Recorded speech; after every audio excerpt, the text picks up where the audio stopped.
इथे या जिल्ह्यामध्ये दोन्ही बाजूला अहिल्यानगर असेल, शिर्डी लोकसभा मतदारसंघ असेल, विधानसभेला यश मिळालं नाही, हे खरं आहे. पण दोन्ही मतदारसंघामध्ये खासदार हे शिवसेनेचे किंवा महाविकास आघाडीचे. तुम्हाला माहित असेल की शिर्डी लोकसभा मतदारसंघामध्ये 20 वर्षापेक्षा जास्त काळ शिवसेनेचे खासदार आहेत ना. लोकसभेला लोक मतदान करतात, अनेकदा विधानसभेलाही केलेलं आहे. त्याला कारण आपल्यालाही माहिती आहे.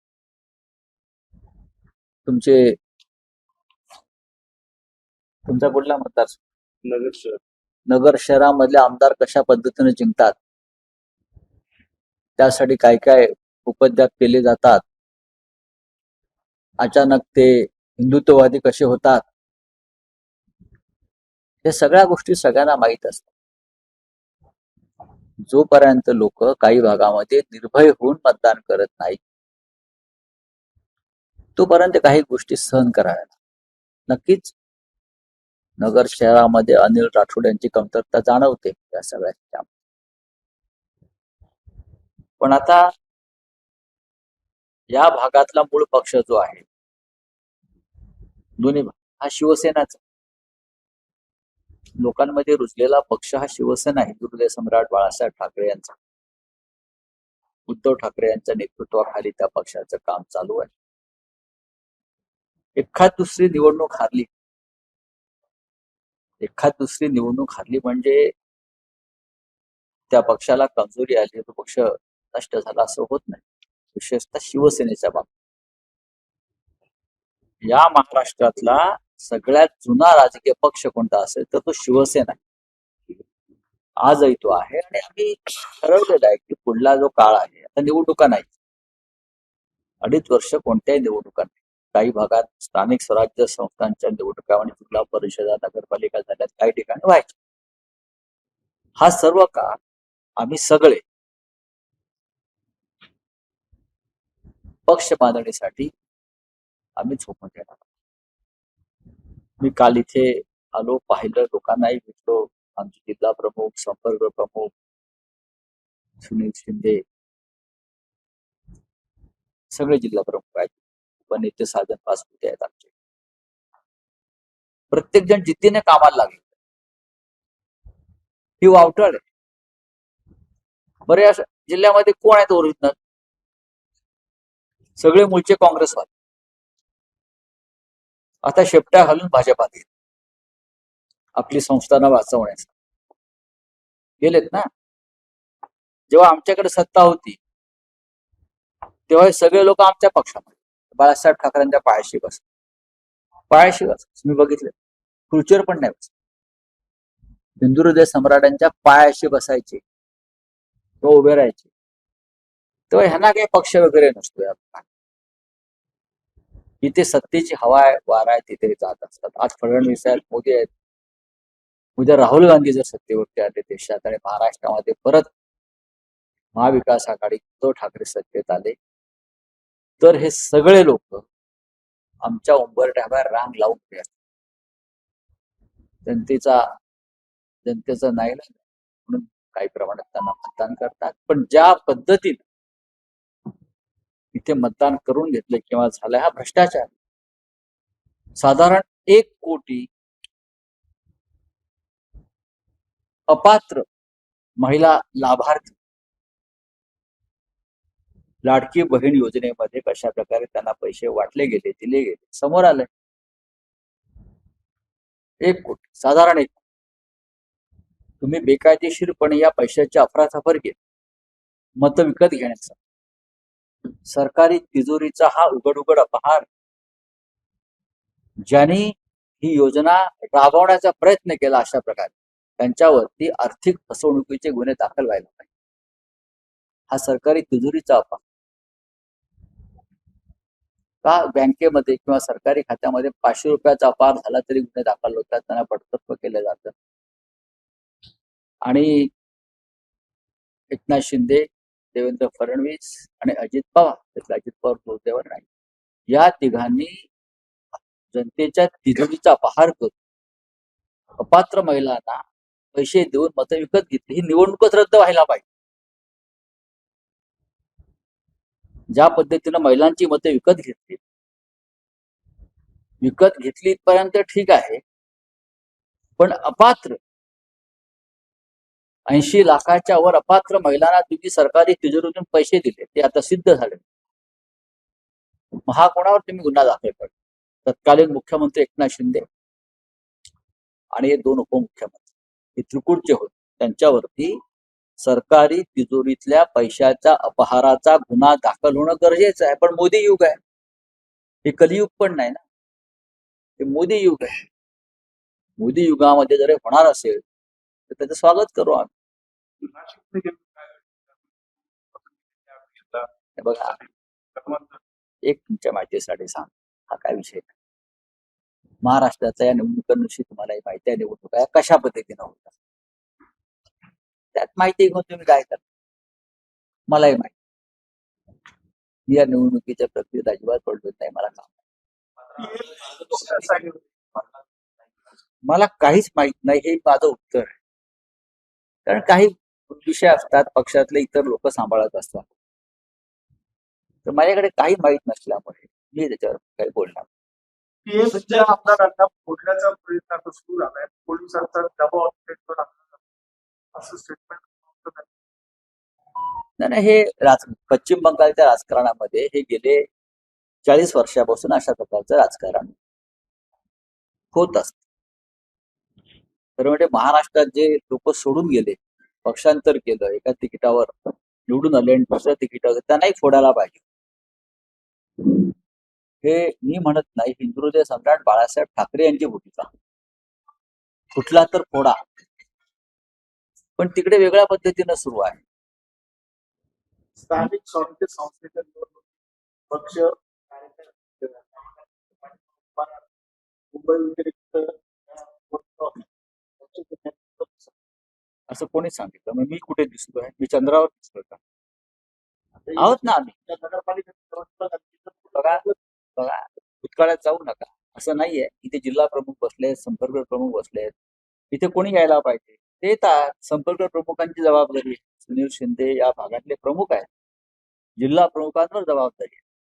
हे देवेंद्र फडणवीस आणि मोदी सरकार नाही. ग्रामपंचायतीच्या निवडणुकीला मुख्यमंत्र्यांनी जायला, काही निवडणुका स्थानिक पातळीवरती आम्ही सोडतो.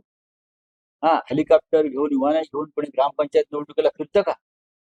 या देशाच्या इतिहासात पंडित नेहरूंना आम्ही कधी पाहिलं नाही, इंदिरा गांधींना पाहिलं, वसंतदादा पाटलांना पाहिलं, शरद पवारांना पाहिलं. हे नवीन जे झंझट सुरू केलंय की ग्रामपंचायत नगरपालिकेच्या निवडणुकांना चार्टर फ्लाय, हेलिकॉप्टर घेऊन फिरायचं, पण स्थानिक निवडणुका या स्थानिक लोकांवर सोडल्या पाहिजे.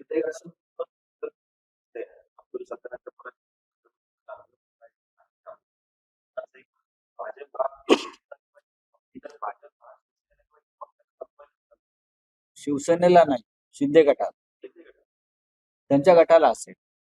आम्ही योग्य वेळी बाहेर पडतो, आम्ही योग्य वेळी बाहेर पडतो. मला वाटतं ते गृहस्थ असं म्हणतायत, तुम्ही ज्याचं नाव घेतलं ते, की भाजपा हे स्लो पॉयझनिंग आहे, असं मला कोणतरी म्हणतं. आता कळेल त्यांना पॉयझन काय असतं.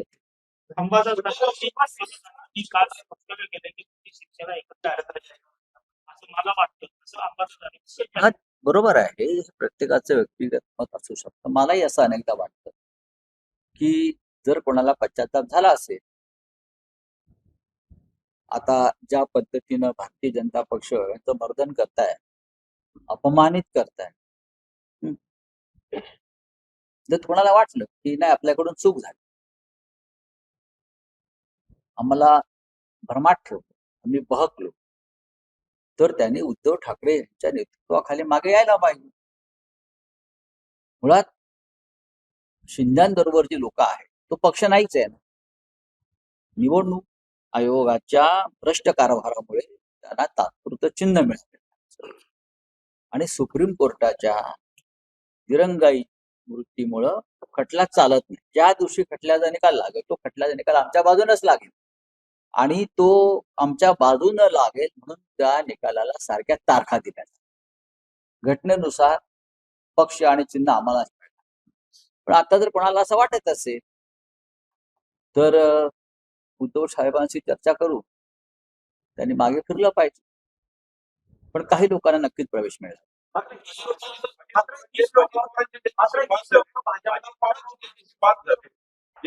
भाजप या महाराष्ट्रामध्ये कधीच मोठा भाऊ नव्हता. महाराष्ट्राच्या युतीच्या राजकारणामध्ये कायम उद्धव ठाकरे यांच्या नेतृत्वाखालची शिवसेना किंवा इंदुहृदय सम्राटांची शिवसेना हाच मोठा भाऊ. आणि शिवसेनेचं हे मोठेपण मान्य झालं नाही म्हणून त्यांनी शिवसेना तोडली आणि असे तुकडे केले. शिंदे गट हा शिवसेना नसून तो अमित शहाचा एक गट आहे. हे सगळ्यांना तो अमित शहाचा गट. त्या पक्षाचे नेते अमित शहा हे दिल्लीमध्ये बसतात म्हणून त्यांना वारंवार दिल्लीत जावं लागतं.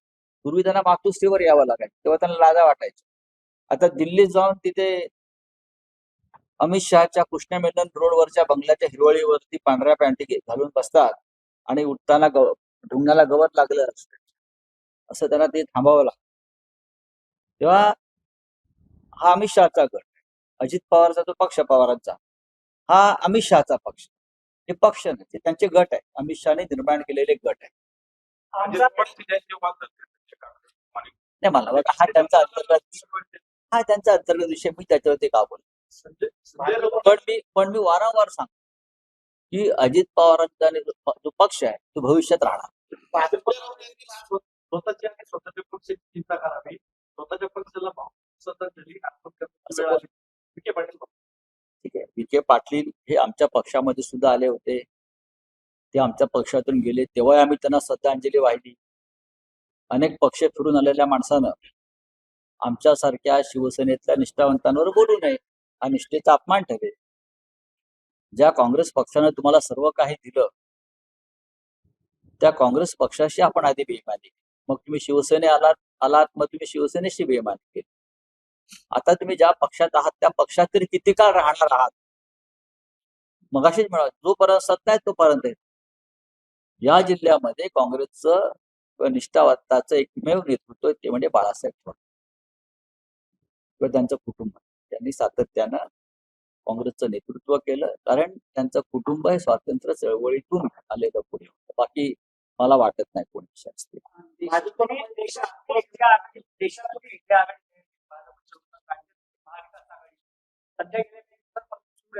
शिवसेना एकत्र आल्या पाहिजे.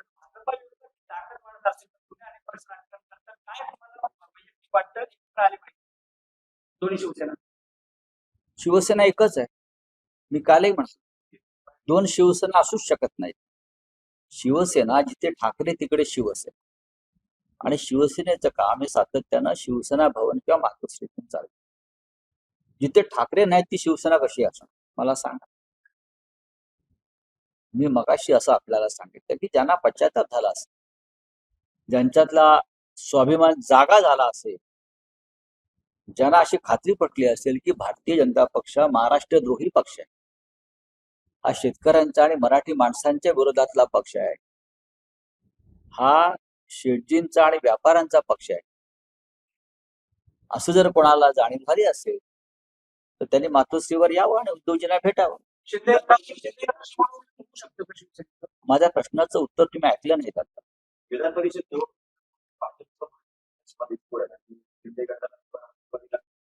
भाजपचा वरचष्मा राजकारणामध्ये कधीच नव्हता. चोरांचं राज्य हे अल्पकाळ टिकतं. हा अपवाद आहे की 10 वर्ष टिकतो. आज भारतीय जनता पक्षाची जर तुम्ही टॉप हायरकी काढली तर सगळे काँग्रेस, राष्ट्रवादी आणि शिवसेनेचेच लोक आहेत. तुम्ही पहा भाजप स्वबळावर कुठेच नाही. पश्चिम बंगालचे मुख्यमंत्री हे काँग्रेस आणि तृणमूल काँग्रेसचे अनेक वर्षाचे नेते आहेत. आसामचे मुख्यमंत्री हे काँग्रेसचे नेते आहेत. तुम्ही त्यांच्याकडले मूळ जे लोक आहेत ते दाखवा मला कोण आहेत ते, काय आहे त्यांच्याकडे. आज महाराष्ट्रामधलं भाजपा काढा, सगळे काँग्रेस, राष्ट्रवादी आणि शिवसेनाच आहे. स्वतःच काय इकडे काय कोण आहे कोण असू शकते सगळेच आयात आहेत ना. एक दिवस यांच्या पक्षाचा अध्यक्ष सुद्धा कुठून तरी परदेशातलाच असेल आले. काल बाळासाहेब भविष्यात जे आयात झाली भाजपची बाहेरून आली तेच पक्षाचे अध्यक्ष होतील किंवा तेच प्रमुख आहेत. तेच म्हणतोय ना, ही वेळ येणार आहे, कारण मूळ भाजपाचं कोणीच राहिले आणि भारतीय जनता पक्षाला हा खेळ महाग पडणार. चला, लोकसभा मतदारसंघाची जरा एक लिस्ट मतदारसंघामध्ये नाही आणि भाजपचे जे पदाधिकारी येतात किंवा आमदार येतात त्यांच्या स्वागताला ते असतात. याबाबत जे पदाधिकारी आहेत नाराजी आहे. उद्धव साहेबांपर्यंत ही भूमिका काही लोकांनी पोहोचवली आहे, त्याच्यावरती आम्ही चर्चा करू. पण आज ते नाही आहेत. त्यांची माझी चर्चा झाली आणि ते एका पार्लमेंटरी कमिटीच्या बैठकीसाठी त्यांना जावं लागलं.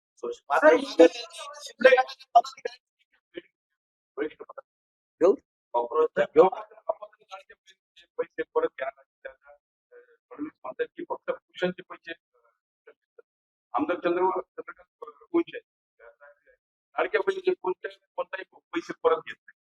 म्हणजे ही जी चर्चा चालली पत्र खाते पैसे परत घेत कसं बघतात. बेकायदेशीर पैशाचं वाटप झालं असेल, बेकायदेशीरपणा, तो सरकारी पैशाचा पहार आणि हे बेकायदेशीर पैसे जर सरकार परत घेणार नसेल सरकारच्या तिजोरी, तर ज्यांच्या सहीने हे आदेश निघाले त्यांची संपत्ती जप्त केली. शिंदे असतील, फडणवीस असतील किंवा अजित पवार असतील. अजित पवार नाहीये, त्यांच्या पक्षाची, या तिन्ही पक्षाची संपत्ती जप्त करून अपात्र लाभार्थींना दिलेल्या पैशाचं वसुली व्हायला पाहिजे. साधारण 17,000 कोटीच्या दरम्यान 17,540 कोटी इतकी रक्कम अपात्र लाभार्थींना देण्यात आली असेल तर 17,000 कोटी रुपये या 3 प्रमुखांकडून वसूल करणं हे आवश्यक.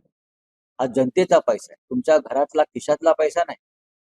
तुमची शेती आणि प्रॉपर्टी विकून पैसे आले नव्हते. हा जनतेच्या कराचा पैसा आणि तुम्ही तुमच्या राजकीय स्वार्थासाठी, मतं विकत घेण्यासाठी तुम्ही या पैशाचा वापर केला. ही काही लोकांची तयारी सुरू आहे. काही सामाजिक कार्यकर्ते आणि संस्था या विषयावर काम करतायत. त्याच्यात कोर्ट तरी काय आहे, कोर्ट पण यांचे गुलामच आहे. हायकोर्ट असेल, सगळे संघाचे लोक नेमले आहेत सुप्रीम कोर्टात. ऐकून तर घ्या आमचं. आपण न्यायस्थानावर बसलेले आहात ना, आपण न्यायमूर्ती आहात ना. या महाराष्ट्र रामशास्त्रांची परंपरा आहे ना. हा, थोडा तरी बाणा दाखवा, ऐकून तर घ्या आमचं. काँग्रेस जनता पार्टी ही सोशल प्लॅटफॉर्मवर तयार झालेली मोहीम आहे. कुठले? काँग्रेस जनता पार्टी जी आहे त्याचं आंदोलन 7 तारखेला आंदोलन आहे दिल्लीमध्ये. पाठिंबा त्याला द्या. बघू किती झुरळ बाहेर निघतायत ते बघू आपण. चला, हिंदी में पूछे क्या है. आज मिलावा संपन्न हो रहा है, क्या मार्गदर्शन करेंगे पदाधिकारी? अरे देखिए, शिरडी हमारा शिवसेना का हमेशा गढ़ रहा है. यहाँ के सांसद, मेंबर ऑफ पार्लियामेंट 20 साल से शिवसेना से है. अब कोई चुनाव नहीं है 2 साल 3 साल तक, तो पार्टी चीफ उद्धव ठाकरे जी ने तय किया है पूरे महाराष्ट्र में संगठन मजबूत करने के लिए हम सब लोग काम करेंगे. आज यहाँ हमारे कार्यकर्ताओं का एक रैली है, बड़ी मात्रा में हजारों लोग आने वाले हैं.